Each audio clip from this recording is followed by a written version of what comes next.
பசங்க 2 பேருமே ஸ்கூல் கிளம்பிட்டாங்க. சின்னவன் ஃபஸ்ட்டே கிளம்பிட்டான். பெரியவன் கரெக்ட் டைமுக்கு எப்போவுமே போவான் ஸ்கூலுக்கு.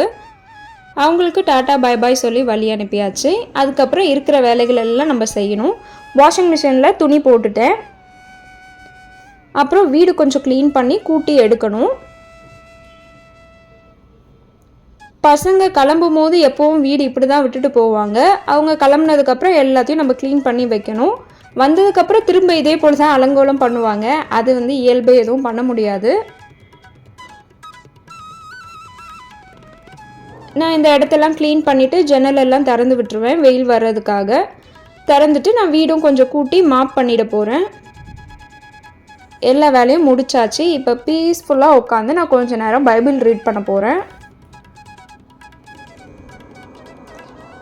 சாம்பிராணியும் கொஞ்சம் ஏற்றி வச்சுட்டேன். வீடு நல்லா வாசனையாக இருக்கும். அப்போ தான் இன்றைக்கி நான் எஸ்தரோட ஸ்டோரி தான் ரீட் பண்ணிகிட்ருக்கேன். பைபிள் ரீடிங் முடிஞ்சதுக்கப்புறம் துணி காய வைக்கிறதுக்காக வெளியே வரும்போது தான் நான் 2 நாளுக்கு அப்புறம் செடியெல்லாம் இப்போ பார்க்குறேன். ரொம்பவே வாடி போயிருக்கு. தண்ணி ஊற்றலை 2 நாளாக, நான் மறந்துட்டேன். துணியும் எல்லாமே காய வச்சு முடிச்சிட்டேன். இதுக்கப்புறம் மதியத்துக்கு லன்ச் ப்ரிப்பரேஷன் ஸ்டார்ட் பண்ணணும். சிக்கன் கோலா உருண்டை செய்ய போகிறோம். சிக்கன் நல்லா வாஷ் பண்ணிவிட்டு தேவையான அளவுக்கு தண்ணி, மஞ்சள் தூள் போட்டு நான் ஒரு விசில் விட்டு எடுத்துக்க போகிறேன். இப்போ என்ன பண்ணிகிட்ருக்கேன்னா வெங்காயம், பச்சை மிளகாய் வதக்கிட்டுருக்கேன். இந்த சைடு இந்த மசாலா எண்ணெய் இல்லாமல் பட்டை, மிளகு, சீரகம், சோம்பு, ஏலக்காய், லவங்கம் இது எல்லாத்தையும் ஃப்ரை பண்ணிக்கிறேன்.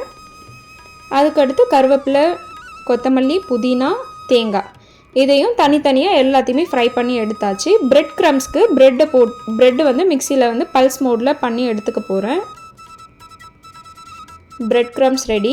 அதுக்கப்புறம் நம்ம ஃப்ரை பண்ணி வச்சுருக்கோம் இல்லையா, அந்த எல்லா மசாலா ப்ளஸ் ஒரு 2 ஸ்பூன் இஞ்சி பூண்டு பேஸ்ட் சேர்த்துட்டு அதையும் ஃபைனாக அரைச்சி எடுத்துட்டேன். நெக்ஸ்ட் சிக்கன், அதையும் நல்லா நம்ம அரைச்சி எடுத்தாச்சு. இப்போ ரெண்டுத்தையும் ஒன்றா சேர்த்து உப்பு ப்ளஸ் லைம் ஜூஸ் இதை சேர்த்து நல்லா பிணைஞ்சு எடுத்துக்கணும். எல்லாமே மிக்ஸ் ஆகணும். அந்த மசாலா ப்ளஸ் சிக்கன், உப்பு, புளிப்பு எல்லாம் ஒன்றா சேரணும். காரம் பத்தலைன்னா பெப்பர் நம்ம எக்ஸ்ட்ரா ஆட் பண்ணிக்கலாம். இப்படி குட்டி குட்டி பால்ஸை நான் ரெடி பண்ணிக்க போகிறேன். அதுக்கடுத்து ஒரு 2 முட்டை அதை நல்லா பீட் பண்ணி எடுத்துக்கிறேன். முட்டையில் இந்த பால்ஸை டிப் பண்ணிவிட்டு மேலே பிரெட் க்ரம்ஸ் போட்டு எண்ணெய் நல்லா சூடானதுக்கப்புறம் ரொம்ப ஹீட்டும் ஆகக்கூடாது, மிதமான சூடுன்னு சொல்லுவாங்க இல்லையா, மீடியம் ஹீட், அந்த ஸ்டேஜில் இருக்கும்போது நம்ம போட்டு பொரிச்சு எடுக்கணும். ரொம்ப ஹீட் ஆகிட்டாலும் உள்ளே வேகாது, மேலே மட்டும் ப்ரௌன் ஆகிடும். பட் உள்ளே அப்படியே இருக்கும் மசாலா. இந்த கலர் வரணும் நமக்கு. சூப்பராக இருந்தது, ரொம்ப டேஸ்ட்டாக இருந்தது. ஹோட்டலில் நம்ம வாங்கும் போது என்ன டேஸ்ட் இருக்குமோ அந்த டேஸ்ட் கிடைச்சது. மதியம் லஞ்சுக்கு பார்த்தீங்கன்னா குருமா, வெஜிடபிள் குருமா ப்ளஸ் முட்டை அவிச்சு போட்டுட்டேன். இன்றைக்கி அப்பா வரேன்னு சொன்னதுனால முட்டையும் கொஞ்சம் எக்ஸ்ட்ராவே அவிச்சு போட்டு வச்சுட்டேன். ஆனால் அப்பா மதியம் வரல, நைட்டு தான் வந்தாங்க.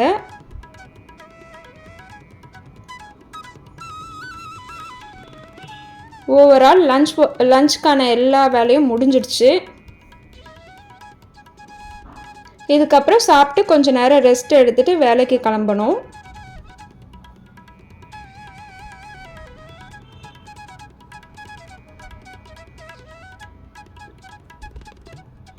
சிக்கன் பால்ஸ் இல்லை சிக்கன் கோலா உருண்டை சொல்லலாம், வெஜிடபிள் குருமா, ரைஸ் எல்லாம் ரெடி. அவ்வளோதான். இப்போ நான் வேலைக்கு கிளம்பிகிட்ருக்கேன். எப்பவும் போல் மிஸ்ட் போட்டு கொஞ்சம் மாய்ஸ்சரைசர் அப்ளை பண்ணிக்க போகிறேன். எக்ஸ்ட்ராவே எடுத்துட்டேன். ஃபேஸ்க்கு போட்டு மீதி கை காலில் அப்ளை பண்ணிவிடுவேன். என்னோடய சின்ன பையன்கிட்ட பேசிகிட்டே கிளம்பிகிட்ருக்கேன். அவன் எப்போவுமே இப்படி தான், என்னை கிளம்பும் போது தான் பேச்சு கொடுத்து ஏதாவது டிஸ்டர்ப் பண்ணிகிட்டே இருப்பான். பயங்கர சேட்டை பிடிச்சவன்.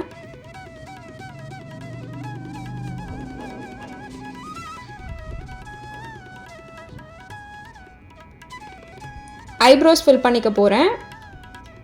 பின்னாடி என்ன சேட்டை பண்ணிட்டு போயிட்டுருக்கா பாருங்க.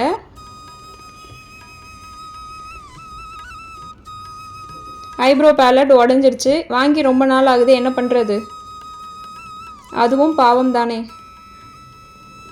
தலை வாரிக்க போகிறேன். தலையும் சிம்பிளாக தான் நான் எப்பவுமே ஹேர் ஸ்டைல் பண்ணுவேன். ஒரு கிளிப்பு போட்டால் முடிஞ்சுது. சிக்காக இருக்குது, நான் வெளியே போய் கொஞ்சம் சிக்கு மட்டும் எடுத்துகிட்டு வந்துடும். உள்ளே வரனா உள்ளே ஃபுல்லாக முடி கொட்டும், மறுபடியும் நான் தான் அதை க்ளீன் பண்ணோம். நான் வெளியே போன கேப்பில் சின்னவன் இல்லாத சேட்டெல்லாம் வந்து பண்ணிகிட்டு இருந்திருக்கான்.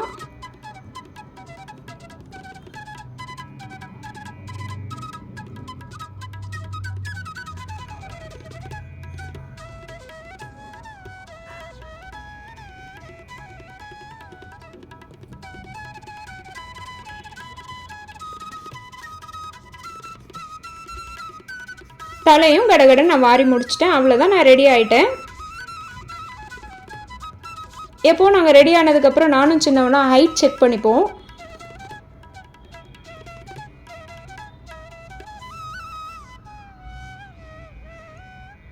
பெரியவன் கூட வந்து நாங்கள் இந்த மாதிரி விளையாட முடியாது, ஏன்னா எங்கள் 2 பேரையும் ஓவர் பீட் பண்ணி போயிட்டான். அவன் ஓவர் டேக் பண்ணி அப்படியே பனைமரம் மாதிரி வளர்ந்துட்டார் அவர். அவ்வளோதான், ஓவரால் நான் கிளம்பி முடிச்சுட்டு சாவி எடுத்துகிட்டு பிள்ளைங்களுக்கு டாட்டா பை பாய் சொல்லிவிட்டு கிளம்ப வேண்டியது தான்.